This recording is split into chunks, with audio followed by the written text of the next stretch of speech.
Here he comes now, ladies and gentlemen. Would you please give it up for Mr. Soma? Come on.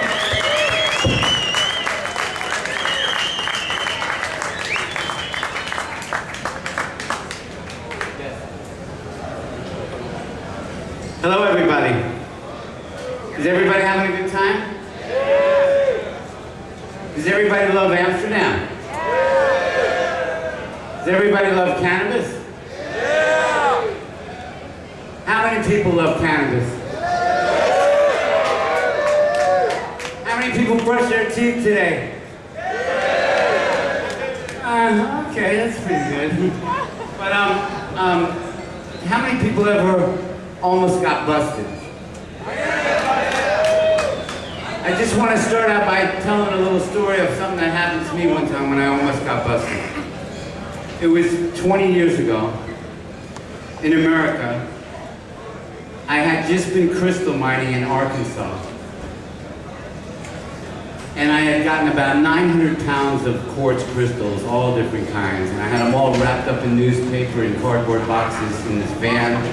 And it was packed up to the hilt, like with as much crystals as it could carry. I don't know if you've ever seen those cans that unscrew on the bottom like a WD-40 can, but it's actually a stash can. Well, I had one of those WD-40 cans. I had a real one and I had one that was a stash can. And in that stash can, I had my weed. Because when I traveled in the van, I always wanted to have weed, but I didn't want to get busted, so that's where I kept it when I was traveling.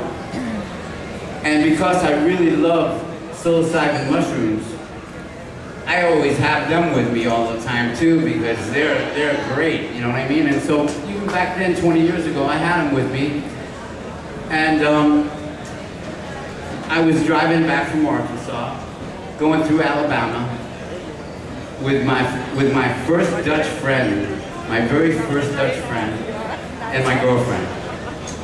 And I was driving, and I didn't have dreadlocks back then. No, I did have dreadlocks. What am I talking about? I had dreadlocks back then. These are 23 years old now, so I did have it. I mean, they were starting back. And so I'm driving down the road in Alabama, and this black state trooper, really hard-looking state trooper, he pulled up next to me. And he probably didn't like white people to start with, but he definitely didn't like hippie dreadlock guys. And I was going the speed limit, right? 65 miles an hour. And he was going the speed limit. And he kind of made me pass him. So I passed him, and I had it on cruise control. I could tell I wasn't speeding, man. I didn't want to be speeding right then. And so, as soon as I passed him, he pulled me over. And he asked me for my ID. And he checked the license plate, saw it was a rental car and stuff.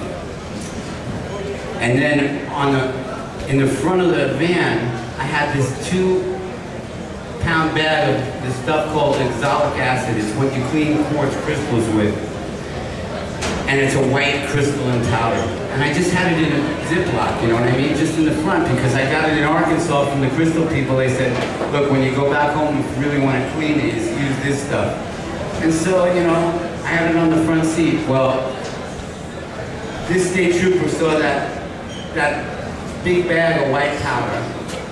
He checked my record and found out that I actually went to prison for trafficking cocaine in America with my first set of dreadlocks that I lost because I didn't know how bad hard drugs were back then. But anyway, he checked my record and go, fucking cocaine dealer? And holy, and the next thing I know, there was like 5 state trooper cars surrounding my van, and every single car going by on the state highway, I could telepathically feel them going, oh, that poor hippie, he is fucked.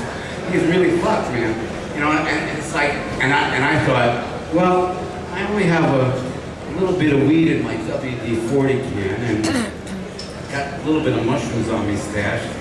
I don't really have that much to worry about. I know I don't have cocaine. But meanwhile, they take that bag and they take it back to one of the trunks of the state trooper cars, and they like start testing it for cocaine, and I go, don't taste that shit, it's poison. You know what I mean? And it's like they finally test it, they see it's not cocaine at all. 4 of the state trooper cars pull away. But the state trooper that stopped me, he didn't pull away yet. He decided he was going to like search in the van a little bit. So he went to a few boxes, you know what I mean, and saw some crystals. And then he went into my backpack and he grabbed my sleeping bag. And he like unrolled my sleeping bag, and down in the end of my sleeping bag was this sealing mail bag of psilocybin mushrooms. And he holds it up and he goes, "What's this?"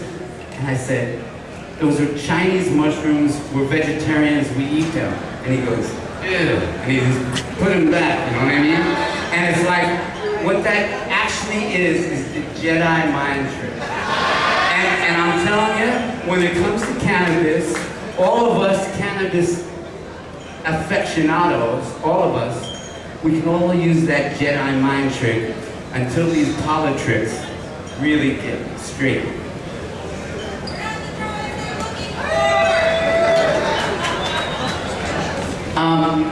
I have a friend here that I'm going to start this seminar with who's going to blow this althorn.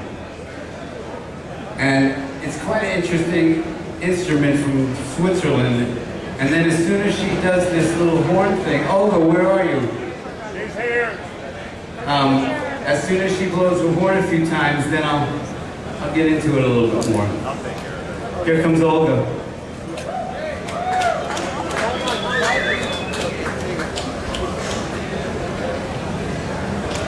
Viking, she's a Viking.